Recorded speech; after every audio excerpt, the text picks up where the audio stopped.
Hey everyone, okay, it's time for another Q&A video. You know the drill. I'm going to read the questions and we're going to dig right in.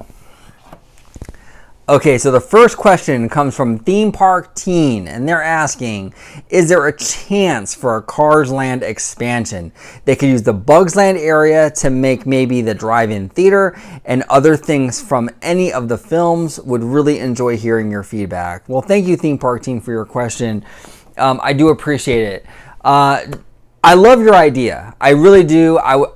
Cars Land is one of my favorite areas at California Adventure. Unfortunately, I really don't see this ever happening. And it's primarily because for a couple reasons. Number one, if they were going to do a Cars Land expansion, I think they would have, kind of tied it together with the latest Cars movie. So we would have had something open with Cars 3. Unfortunately, that never happened.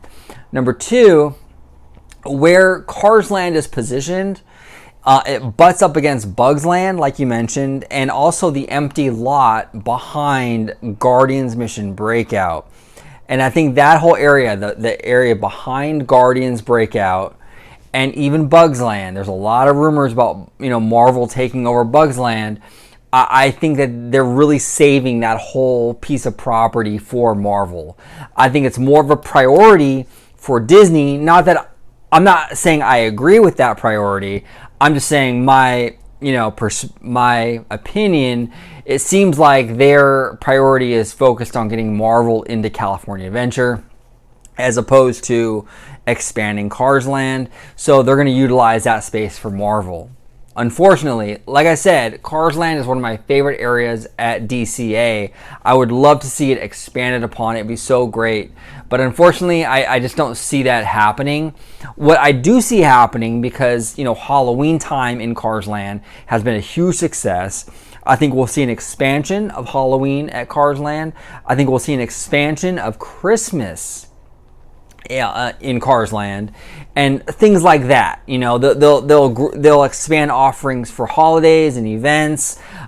We might even see minor changes, like maybe like a new restaurant, a new shop. They might swap out stores and restaurants for something new. Little minor, changes here and there. I'm not saying Cars Land will stay stagnant. It probably won't. There will be changes. But in terms of like a full-blown expansion with a new attraction, yeah, unfortunately, I don't think that's going to happen. I really don't. I hope I'm wrong. I hope I'm wrong, because I love Cars Land, but I just feel like from the way things are looking, I think any space available is going to go to Marvel. So, yeah, that's kind of where we're at right now. Thank you so much for the question. I do appreciate it. And the next question comes from Disney Family Man 23. And he is asking, I have a question for you to answer possibly in another video if you'd like. With the animated film Gigantic being shelved for now, what outcome do you think will occur with Epcot's rumored Spain pavilion and rumored Fantasyland expansion and upgraded refurbishment for Disneyland Park? Absolutely love your videos, by the way. Well, Disney Family Man, thank you so much for the kind words. I really do appreciate it. Okay, so in terms of your question, it was kind of like a two-parter. Number one, Epcot. Do I think that the shelving of Gigantic spells trouble for the Spain pavilion? Answer, yes, I do. In fact, I think it's the nail in the coffin. Okay, I think Disney, they don't want to run the risk of building a Spain pavilion without, a popular franchise or IP attached, to that pavilion. Unfortunately, like I said in my previous question, I might not agree with that decision, but that's where they're at right now. Okay, so with the shelving of Gigantic, it's the death of the Spain pavilion, unfortunately, because I think it could be a really beautiful area.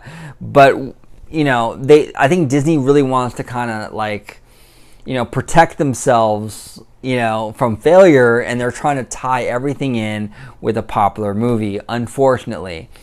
In terms of Disneyland Park, though, and their Fantasyland expansion, I don't think it really has any effect on that. I really don't, because Disneyland, we haven't got anything new in terms of Frozen, like an attraction. We haven't got anything new in terms of Tangled, like an attraction. And even like Moana, which could technically go in Fantasyland, we don't really have anything. So I think that at Disneyland, there's plenty of other properties, that Disney can pull from and you utilize in a Fantasyland expansion. They don't really need gigantic. It would have helped, it would have been cool, but they don't need it. Spain Pavilion and Epcot needs it. So that's the difference. So yeah, to kind of recap, Disneyland won't be affected really at all. And Epcot Spain Pavilion is pretty much dead in the water with it shelved, with gigantic shelved. So that's kind of where we're at with that. But I do appreciate your question. Thank you so much. And we're going to move on to the next one, which is from Brave Sword Blades. Hey, Orange Grove 55, I love your videos. Well, thank you, Brave. I appreciate that. And I'm looking forward on more of your Q&As. Here's the question. How would Walt Disney react when he discovered Disney Channel and their sitcoms? Would he disapprove these decisions of the network? All right. Well, thank you so much, Brave, for the question. I really do appreciate it. Yes and no. Okay, I'm going to start with the positives and then we'll go on to the negatives. I think Walt Disney would love the idea that, young talent showcased on the channel, similar to what he did, with Annette Funicello and the Mickey Mouse Club and things like that. I think Walt would appreciate the Disney Channel, for that aspect. Okay. Outside of that, though, I think he would be very disappointed. I think the shows on the Disney Channel are pretty bad. Okay, they are. Even the animated shows, the cartoons are kind of bad. Well, okay.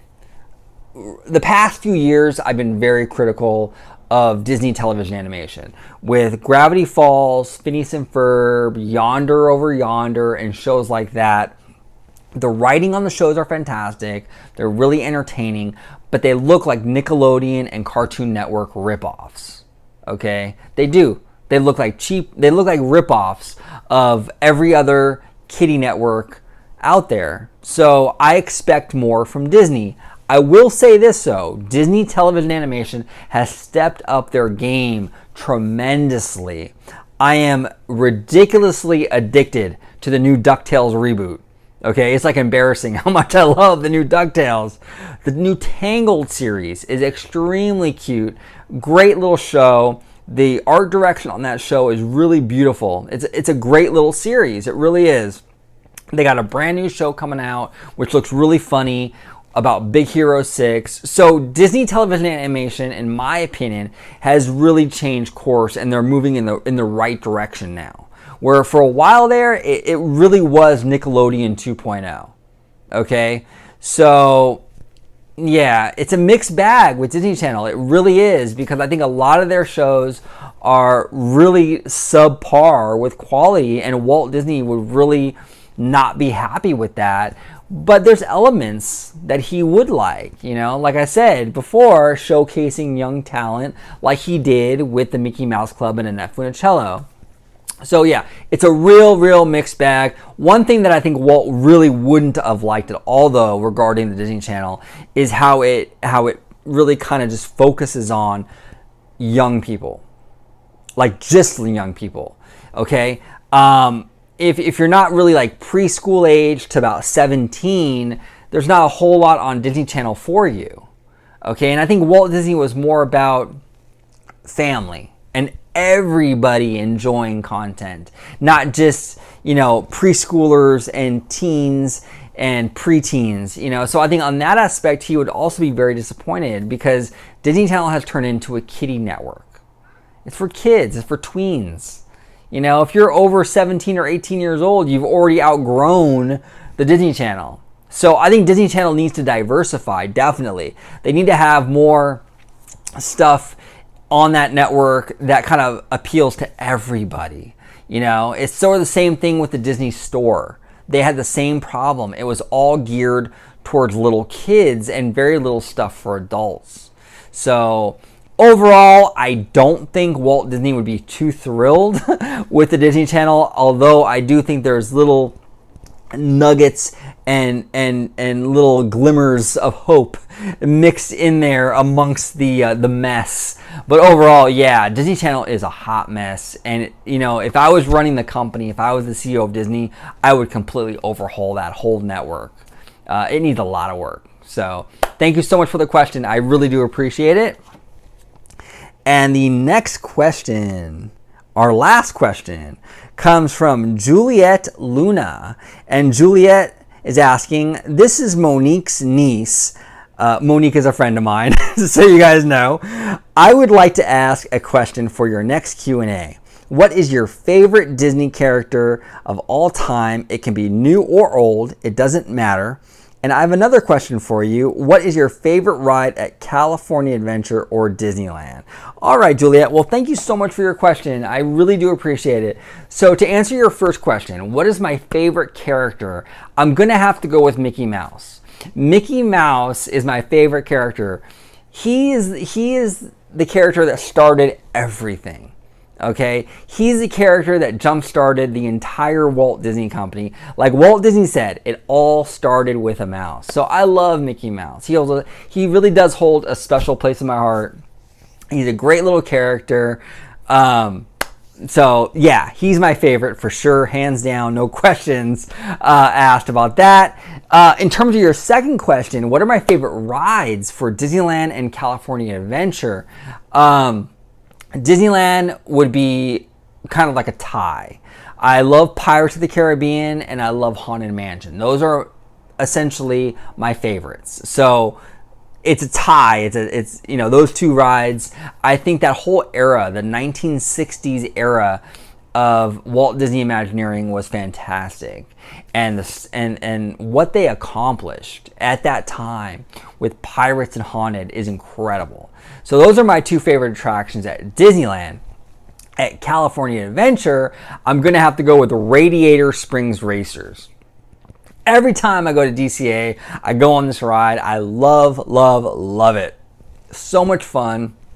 You know, it's my favorite ride there. It really is. It's really thrilling, but it's not too thrilling where it gives you like anxiety. It's like the perfect mix, and it has all the theming, and it's very immersive. So that would be my favorite ride over at California Adventure. So Juliet, thank you so much for your question. I really do appreciate it. Excuse me.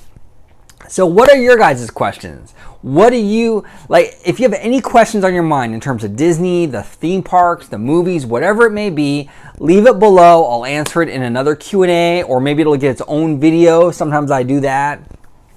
Leave your questions below. I love to hear from you guys. These Q&As are really like one of my favorite things that I do on this channel. So I'm going to continue to do them regularly.